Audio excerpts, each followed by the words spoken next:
নমস্কার বন্ধুরা, মন বলে খাই খাই চ্যানেলে আপনাদেরকে স্বাগত জানাই। আজকে একটি ওলের রেসিপি নিয়ে হাজির হয়েছি। এইভাবে ওল রান্না করলে খেতে কিন্তু খুবই ভালো লাগে। এটি বানানোর জন্য আমি 250 গ্রাম ওল ও দুটো আলু প্রথমে কিউব পিস করে কেটে 80% সেদ্ধ করে নিয়েছি। আর নিয়েছি টমেটো, একটা ছোট সাইজের কুচি করে, একটা মিডিয়াম সাইজের পেঁয়াজ স্লাইস করে নিয়েছি। এবারে রান্নাটাতে চলে আসবো। তার জন্য গ্যাসে একটা কড়াই বসিয়ে নিয়েছি, তাতে দিয়ে দিচ্ছি পরিমাণ মতো সর্ষের তেল। রান্নাটা আমি সর্ষের তেলেই করব। তেলটা একটু ভালোভাবে গরম হয়ে গেলে এতে আমি 200 গ্রাম মতো ছোট চিংড়ি মাছ ভালোভাবে কেটে ধুয়ে পরিষ্কার করে নিয়েছি, মাছটা দিয়ে দিলাম। এর মধ্যে দিয়ে দিচ্ছি সামান্য পরিমাণে নুন ও হলুদ দিয়ে মাছটা প্রথমে ভালোভাবে একটু ভেজে নেব। চিংড়ি মাছ খুব বেশি ভাজবো না, একটু হালকা উল্টে পাল্টে একটু কালারটা চেঞ্জ হয়ে গেলে মাছটা তুলে নেব। এবং মাছগুলো আমার ভাজা হয়ে গেছে, মাছগুলো আমি তুলে নিচ্ছি। মাছগুলো তুলে নিয়ে কড়াইটা একটু পরিষ্কার করে নিয়ে আবার আমি ফিরে আসছি। ওই একই কড়াইয়ে দিয়ে দিচ্ছি পরিমাণ মতো তেল। আমি এখানে 2 চামচ মতো তেল দিয়েছি। এর মধ্যে ফোড়নে দিচ্ছি একটা শুকনো লঙ্কা, একটা তেজপাতা 2 টুকরো করে, 1/2 চামচ গোটা জিরে আর কিছুটা গরম মশলা। তার মধ্যে আছে ছোট এলাচ, লবঙ্গ, দারচিনি, কয়েকটা গোলমরিচ একটু হালকা থেঁতো করে নিয়ে দিয়ে দিয়েছি।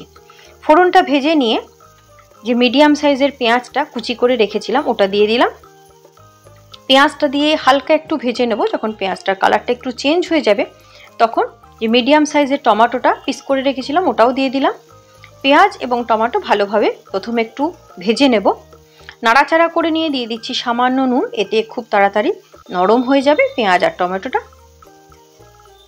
একটু সময় ভেজে নিয়ে যখন পেঁয়াজ ও টমেটো একটু নরম হয়ে যাবে তখন এর মধ্যে আমি দিয়ে দেব 1 চামচ পরিমাণ আদা কাঁচা লঙ্কা বাটা।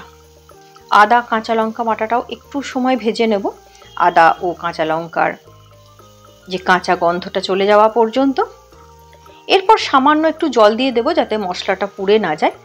এবার এর মধ্যে কিছু আমি গুঁড়ো মশলা ব্যবহার করব। দিচ্ছি 1/2 চামচ জিরে গুঁড়ো, দিয়ে দিচ্ছি 1/2 চামচের থেকে একটু কম লঙ্কার গুঁড়ো।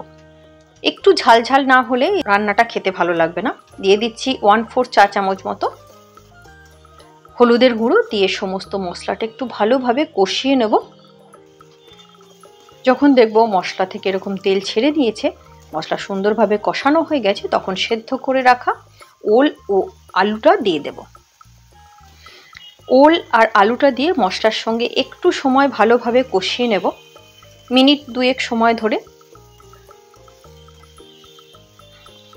যখন মশলাটা কষানো হয়ে যাবে এবারে এর মধ্যে দিয়ে দিচ্ছি পরিমাণ মতো নুন। এর আগেও আমি নুন ব্যবহার করেছি, তাই নুনটা একটু বুঝে শুনে দিতে হবে। আর মিষ্টিটা ব্যালেন্স করার জন্য দিয়ে দিলাম 2 মিছরির দানা। দিয়ে আবারও একটু সব ভালোভাবে নাড়াচাড়া করে মিশিয়ে নিয়ে এবারে দিয়ে দেব পরিমাণ মতো জল। প্রথমে অল্প একটু জল দিয়ে একটু ভালোভাবে মিশিয়ে নিচ্ছি, এরপরে আবারও একটু জল দিয়ে দেব।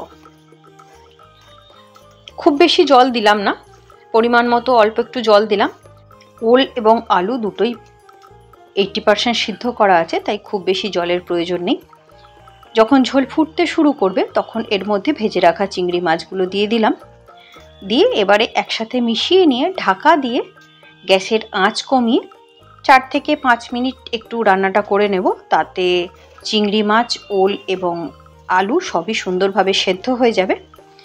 ঢাকা খুলে একটু চেক করে দেখে নিলাম। এবারে উপর থেকে দিয়ে দিচ্ছি 1/2 চামচ লেবুর রস, এতে কিন্তু টেস্টটা ভালো আসবে।